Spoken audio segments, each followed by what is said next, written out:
চিনি মিষ্টি গুড় ছাড়াই আজ আমি নতুন ধরনের একটা কেকের রেসিপি নিয়ে চলে এসেছি।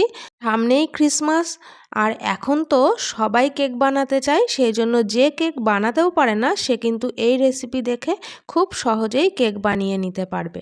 আজ আমি যেহেতু গুড় চিনি মিষ্টি ছাড়াই কেক বানাচ্ছি, সেই জন্য আমি এখানে এক বাটি গুড়ের বাতাসা নিয়ে নিয়েছি। এই বাতাসাগুলো আমি এখন একটা মিক্সিং জারে দিয়ে খুব ভালো করে গুঁড়ো করে নেব। আজ আমি কেকটা নিরামিষ পদ্ধতিতেই বানাচ্ছি। আর এখন আমি একটা বাটি মাপ করে নিয়েছি, সেই বাটির হাফ বাটি পরিমাণে আমি বাতাসার গুঁড়ো দিয়ে দিলাম। আর এখানে এক বাটি গরম দুধ নিয়ে নিয়েছি। উষ্ণ গরম দুধ বাতাসার গুঁড়োর মধ্যে আমি নিয়ে নিলাম। এক বাটি থেকে একটু কম নিয়েছি, পরে আবার দুধ লাগবে সেজন্য রেখে দিলাম। এখন হাফ কাপ রিফাইন্ড অয়েল দিয়ে দিচ্ছি। এই পর্যায়ে বাটারও দেয়া যেতে পারে, আমি এখানে আজকে তেল দিয়েই বানাচ্ছি। এখন এই তিনটে উপকরণ খুব ভালো করে মিশিয়ে নিতে হবে। মেশাতে মেশাতে যখন ওপরের দিকটা এরকম ফেনার মতো তৈরি হবে, তখনই বুঝে নিতে হবে যে মেশানোটা কমপ্লিট হয়েছে। এবার আমি একটা বড় ধরনের ছাঁকনি নিয়ে নিয়েছি। ছাঁকনির মধ্যে দিয়ে দিচ্ছি এক বাটি ময়দা। আপনারা চাইলে কিন্তু আটা দিয়েও বানাতে পারেন। এখন ময়দাটা খুব ভালোভাবে ছেঁকে নেব।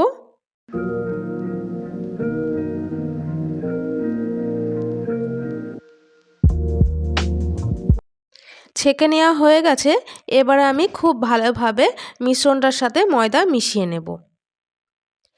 এই সময় যদি ময়দাটা মেশাতে মেশাতে ব্যাটারটা ঘন মনে হয় বা একটু দুধের প্রয়োজন মনে হয়, তাহলে কিন্তু আমরা এখানে উষ্ণ গরম দুধ মেশাতে থাকবো। এই পর্যায়ে দুধ যদি আপনাদের হাতের কাছে না থাকে, তাহলে কিন্তু উষ্ণ গরম জলও মেশাতে পারেন।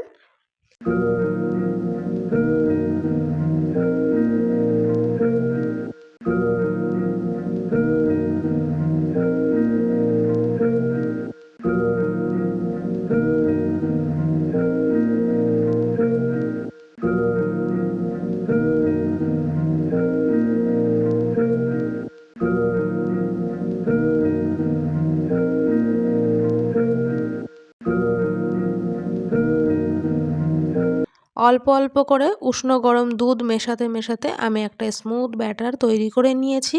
আপনারা দেখতেই পেয়েছেন।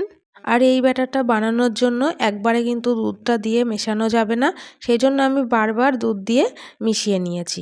এখন আমি দিয়ে দিলাম 1 চামচ বেকিং পাউডার আর হাফ চামচ পরিমাণ বেকিং সোডা, সামান্য 1 চিমটি পরিমাণে লবণ দিয়ে দিলাম ব্যালেন্সটা ঠিক রাখার জন্য।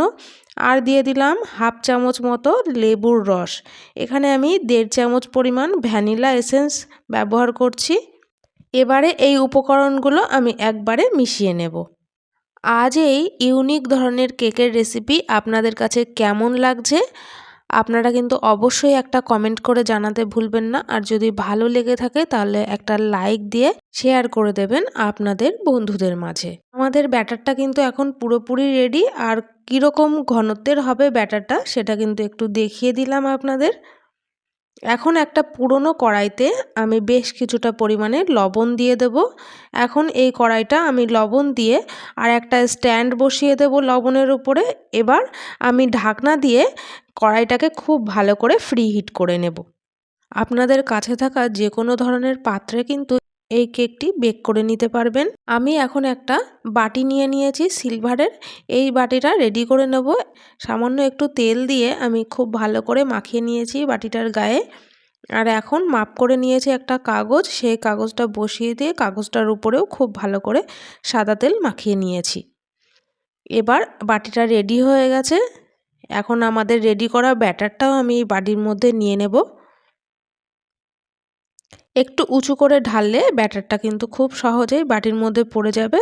আর এবার আমি বাটির মধ্যে নিয়ে নেওয়ার পর একটু ট্যাপ করে দিচ্ছি, যাতে ভেতরে থাকা যে এয়ারগুলো রয়েছে সেগুলো খুব সহজে বাইরে চলে আসে। এখন কড়াইটাও ফ্রি হিট হয়ে গেছে। এবার কড়াইটার মধ্যে আমি বাটিটা বসিয়ে দিয়ে আবারও ঢাকা দিয়ে দেব। 15 মিনিটের জন্য আমি এই কেকটি বেক করে নেব। মিডিয়াম টু লো ফ্লেমে কেকটি বেক করে নেব 15 মিনিটের জন্য। এখন আমি 15 মিনিট পর দেখাচ্ছি। দেখুন কতটা সুন্দরভাবে ফুলে উঠেছে কেকটা। এবার আমি ওপর থেকে কিছু ড্রাই ফ্রুটস দিয়ে দেব। এর মধ্যে রয়েছে চেরি আমি টুকরো করে নিয়েছি, আর চীনা বাদাম, কাজু বাদাম আর কিছু টুটি ফুটি নিয়ে নিয়েছি। আপনারা আপনাদের পছন্দ মতো ড্রাই ফ্রুটস এখানে দিতে পারেন। আমি এবার ড্রাই ফ্রুটসগুলো খুব সুন্দরভাবে সাজিয়ে দিয়ে দিচ্ছি কেকের ওপর থেকে, যাতে দেখতে ও খেতে দুটোতেই লোভনীয় লাগে। কেকটা সাজিয়ে নেওয়া হয়ে গেছে, আর দেখুন কতটা সুন্দর লাগছে। এখন আমি 15 মিনিটের জন্য আবারও বেক করে নিয়েছি। এবার চলে এলাম 15 মিনিট পর, আর কেকটা এখন ঠিকঠাকভাবে বেক হয়ে গেছে কিনা একটা কাঠি দিয়ে আমি দেখে নিচ্ছি। খুব ভালোভাবে কেকটা তৈরি হয়ে গেছে। এখন গ্যাসের ফ্লেম বন্ধ করে দিয়ে আমি আর 5 মিনিটের জন্য গরম ভাপের মধ্যে কেকটা রেখে দেবো, যাতে কালারটা খুব সুন্দর আসে। এখন 5 মিনিট পর আমি কড়াই থেকে বের করে নিয়ে এসেছি, আর কেকটা এখন অনেকটাই ঠান্ডা হয়ে গেছে। আপনাদেরকে কেটে এখন দেখাবো কতটা ভালো হয়েছে। এখন উপর থেকে একটা প্লেট দিয়ে আমি এভাবে খুব সহজে বার করে নেব কেকটা।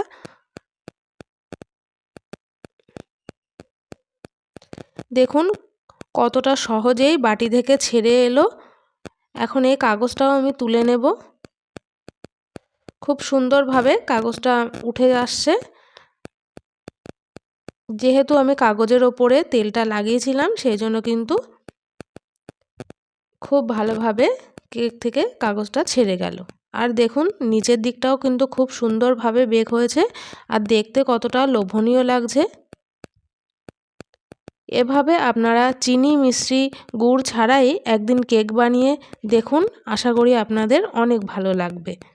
আজকের এই কেকের রেসিপি আপনাদের দেখে কেমন লাগলো আপনারা কিন্তু অবশ্যই একটা কমেন্ট করে জানাবেন, আর আপনারাও বাড়িতে এভাবে বানিয়ে খান, আশা করি আপনাদের খুবই ভালো লাগবে।